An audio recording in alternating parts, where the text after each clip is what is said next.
Friends, welcome to Biology Made Easy. We are discussing the transport in plants where today in this video we will discuss absorption of water.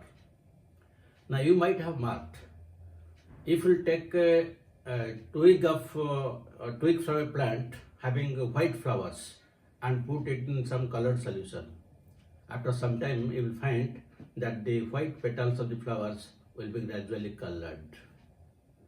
If you look into the bottom of that cut twig, where this color substance has entered, and you will find that the color substance has gone through the xylem.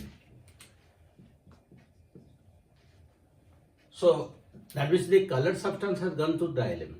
Now in a plant, it is not only that colored substance, so many substances are transported, like water is absorbed from the soil and then transported to different parts. The minerals, again the food materials are synthesized in the leaves, they are also translocated.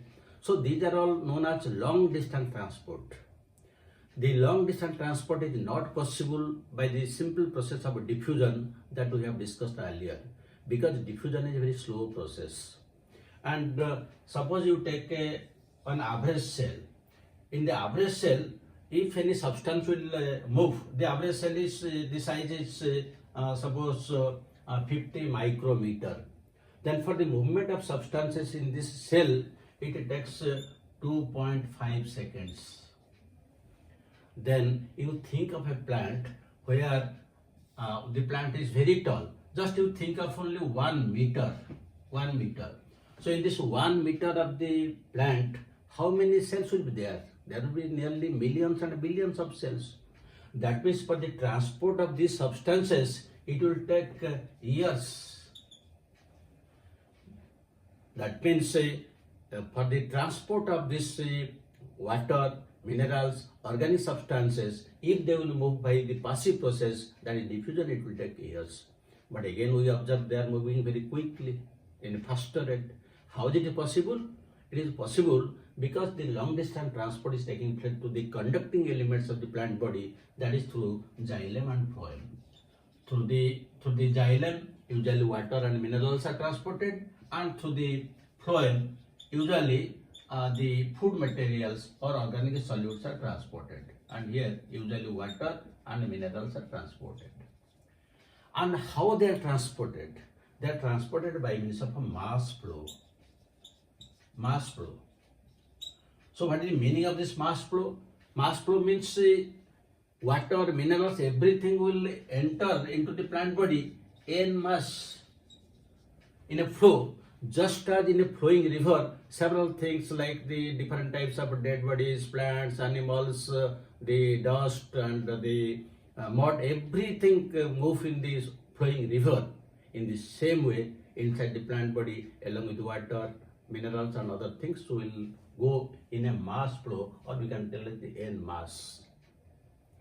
This is known as long distance transport, or we can call it is translocation. So long distance transport is known as translocation. This translocation can occur either by means of positive pressure, or we can call it a hydrostatic pressure, or by means of negative pressure. It may be caused by hydrostatic pressure, or we can call it as positive pressure, and the other is negative pressure. Now what is the difference between this positive pressure and negative pressure? The positive pressure you can compare it with that of a garden hose, and this one you can compare with a suction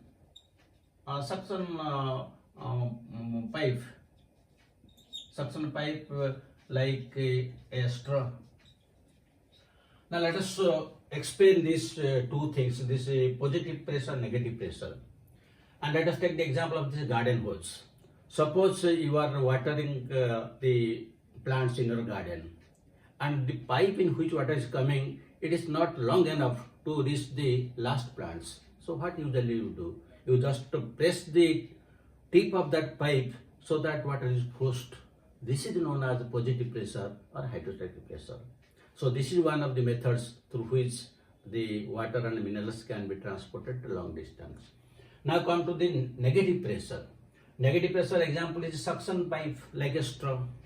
Suppose you are drinking the coconut milk, the green coconut milk. Then what is usually done? One straw is put and just you suck so that first the air comes, then the liquid comes. Or you are taking some juice like orange juice, so through the straw you take the whole one. So here the pressure is negative pressure. This is known as just it behaves like a suction pump. So in plants, the long distance transport is usually carried out by positive pressure like a garden hose or through negative pressure like that of a suction pipe. Now let us discuss one by one how these pressures are applied for absorption of plants and also the ascent of sap and transpiration. We'll discuss one by one. So first let us discuss the absorption of water. Now usually the plants they require huge amount of water because water is one of the raw materials for photosynthesis. Along with that, the several metabolic reactions they also require. So you can take that usually the animals take water for their drinking purpose, but the plants they consume water both for drinking and eating. Why? Because they synthesize their own food materials, but water is one of the raw materials. So that is for preparation of their food it is required, and for the metabolic reactions of the water is required. It is very much important. So how they get this water? They get it from this soil. So suppose this is one plant body, and this is the top root, and these are the lateral roots. At the tips of these roots, usually millions of hair-like structures are present, known as root hairs. Millions of are there. These are root hairs, and these are the epidermal elongations. So this is the soil. The root hairs they are in contact with the soil water. So usually these root hairs they absorb this water by the simple process of diffusion. By the simple process of diffusion, it enters into the root hairs. Once it comes to the root hairs, how it will enter till it reaches the xylem of the roots? It has two different pathways. One is the apoplastic pathway, the other is the symplastic pathway. One is the apoplast pathway and the other is the symplast pathway. These are the two methods. So how they are usually they pass through this? For understanding it, we have to draw one diagram. Suppose this is the root hair, so this is another root hair, and these are the epiblema cells. Then there is the cortical cells. These are the cortical cells. Because without knowing the anatomy of the root, we cannot explain the apoplastic and symplastic pathway. These are the cortical cells. And the innermost cortical layer is usually known as endodermis. So here they will get one barrel-shaped cells. This is known as this is endodermis. Some barrel-shaped cells will be there, like this. So this is known as endodermis. Then within endodermis, we'll get pericycle. Then we'll get some layers of a pericycle.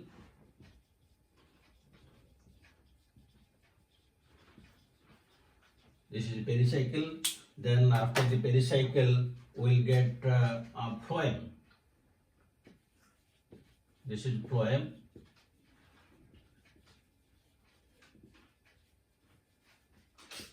This is phloem. Then after phloem, then we'll get the xylem.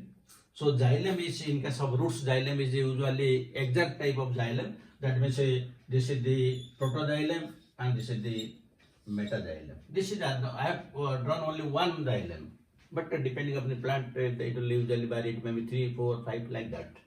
So this is the structure. Now if you label it, so this is epiblema, this is cortex, this is endodermis,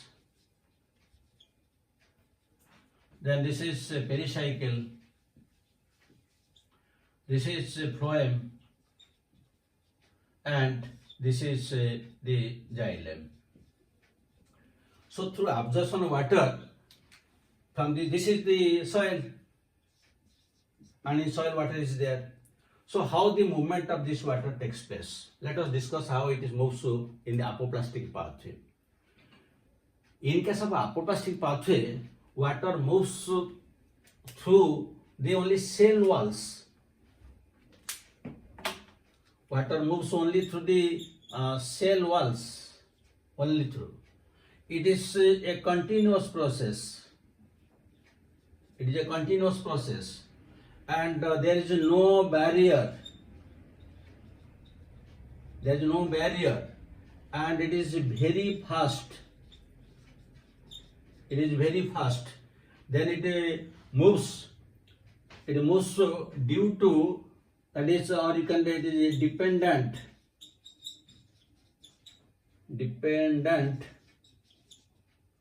on pressure gradient, and another important thing is it depends upon the cohesive and adhesive nature of water. These are the important points applicable to the apoplastic pathway. That means this apoplastic pathway, it takes place only through the cell wall. It never enters into the cell. Only it moves outside. So suppose this is the soil water. Now soil water will enter into the root hairs.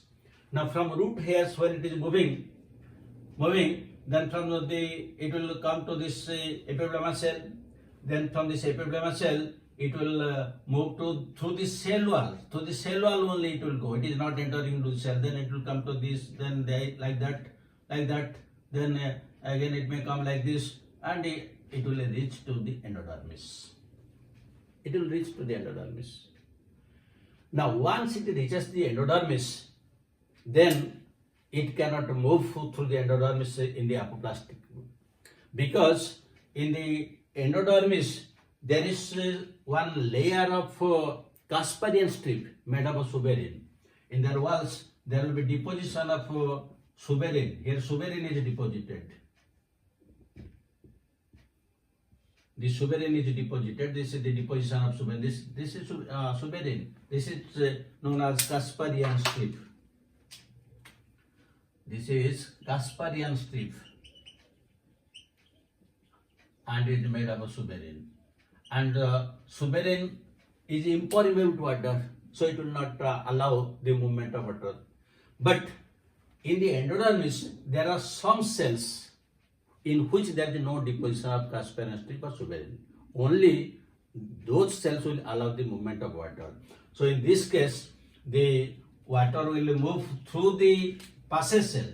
This is the passage cell. It will enter through the passage cell. Then its movement will be again apoplastic, and finally it will reach the xylem, and it will go to the metaxylem. That means when it is moving through the endodermis, in the endodermis it is only symplastic. Otherwise, before that in the cortex, and after that the pericycle and the phloem, it is always apoplastic, except this. And this cell is known as passage cell. This cell is known as passage cell.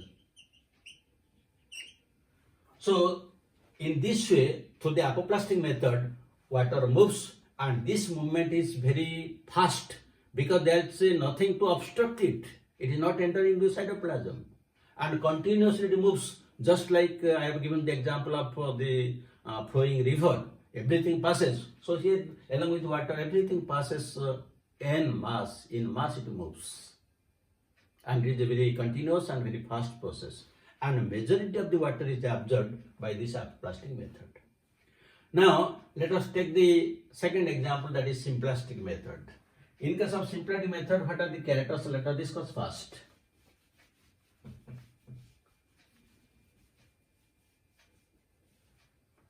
So the different characters of this usually it enters into the living cell. It enters into the living cell. It enters into living cell. Then from cell to cell, it passes through plasmodesmata. Cell to cell, it moves through plasmodesmata. It passes through cytoplasm, and also it has to cross the cell membrane, and the movement is down the pressure gradient, and the movement is here slow.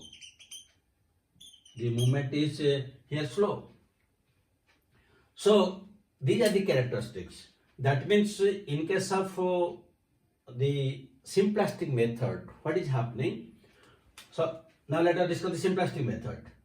This is apoplast. This is let us take the example. This is symplast. So here water will enter into the root hairs. From the root hairs, it will enter into the cytoplasm of the cortical cell.